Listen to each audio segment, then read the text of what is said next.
Magandang araw mga bata! Ako si Binibining Pat, ang inyong maestra.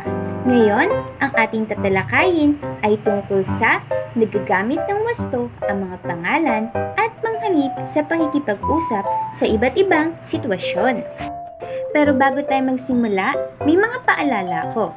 Nais kong manood ka ng maigi, makinig upang kayo'y matuto. Teka muna, may mga paghahanda para sa ating aktibidad ngayon. Para sa pagpapalawak ng bokabularyo, una, nais kong kunin ninyo ang inyong kwaderno. Ikalawa, basahin ang sumusunod na panuto bago ito sagutan. Sagot na lamang po. Bibigyan ko lamang kayo ng 30 segundo upang masagutan ang sumusunod. Handa na ba kayo? Tara, atin nang simulan!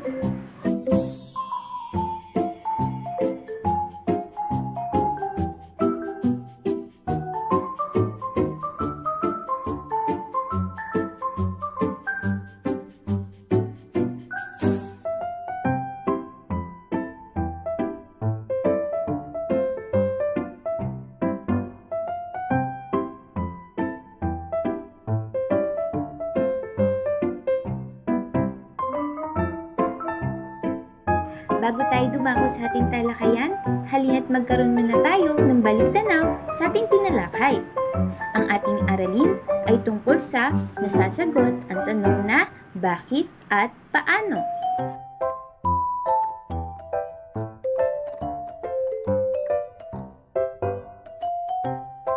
Kung nais ninyong malaman ang kabuuang talakayan tungkol sa nasasagot ang mga tanong tungkol sa bakit at paano, tingnan na lamang ang impormasyon na makikita sa description.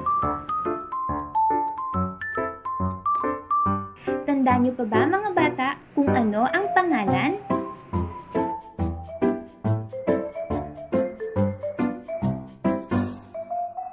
Tama! Ang pangalan ay ang salitang tumutukoy sa ngalan ng tao, bagay, hayop, pangyayari, puok at gawa. Magaling! Tandaan niyo pa ba kung ano yung dalawang uri ng pangalan? Magaling! Ito yung pangalang pambalana at pangalang pantangi. Mahusay! Tara, dumako na tayo dito sa dalawang uri ng pangalan. Ano nga ba ang pangalang pantangi? Ang pangalang pantangi ay yung tumutukoy sa mga tangi o yung tiyak na ngalan ng isang tao, bagay, hayop, lugar, at pangyayari. Laging tatandaan, ito ay nagsisimula sa malaking titik. Ang halimbawa ay si Sean ay mabait na bata. Ang nakasalungguhit ang pangalang pantangi.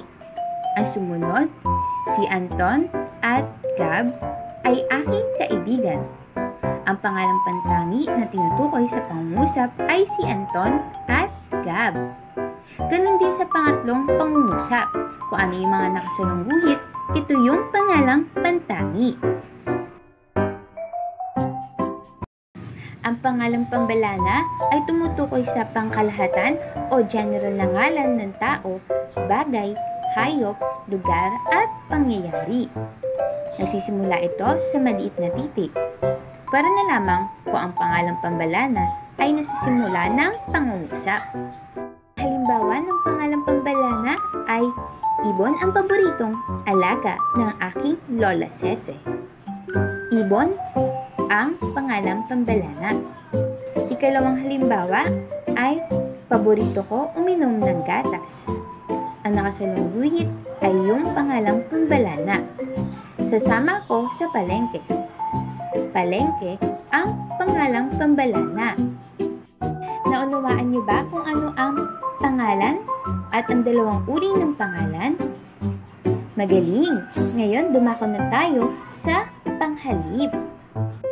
Ano nga ba ang panghalip?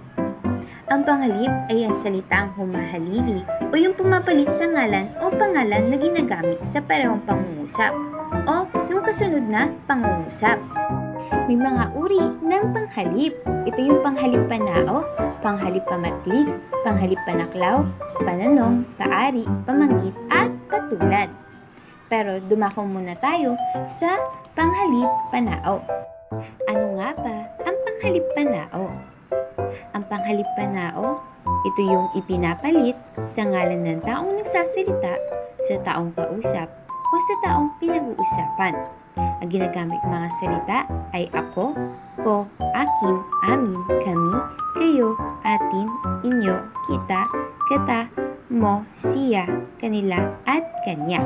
Isa sa mga halimbawa ng pangungusap ay kanya ang bimpong yan. Kanya ay ang panghalip. Ikalawang halimbawa ng pangungusap, binili ko ang payong sa palengke. Ko ang panghalip. Ano naman ang panghalip-paari?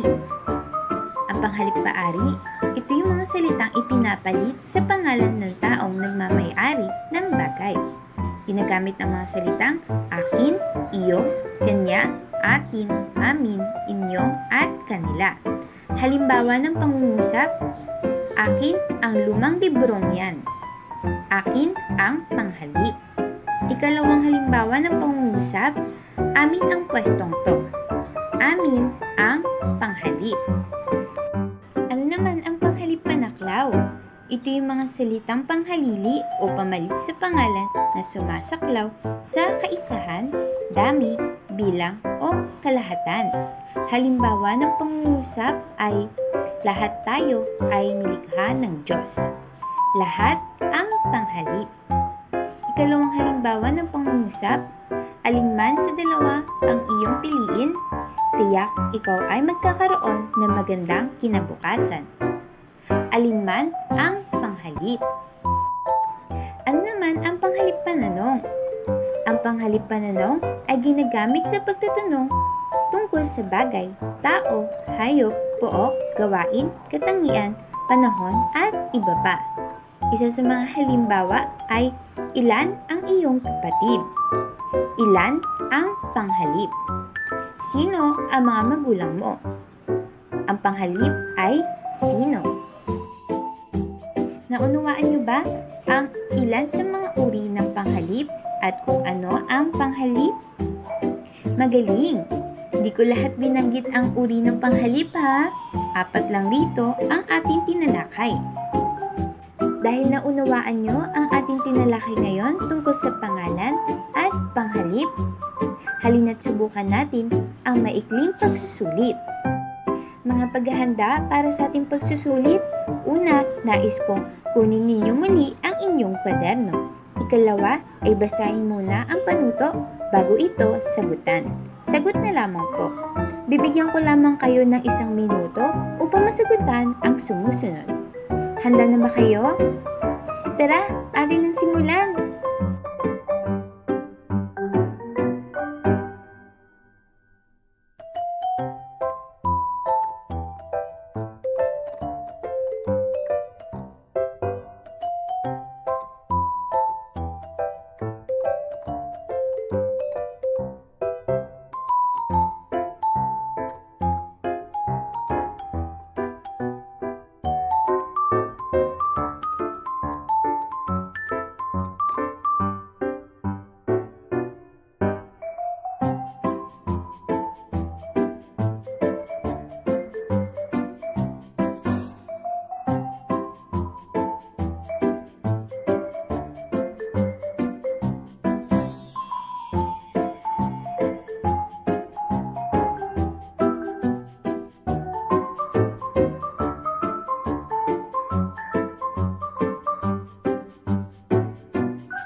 dito na nagtatapos ang ating talakayan.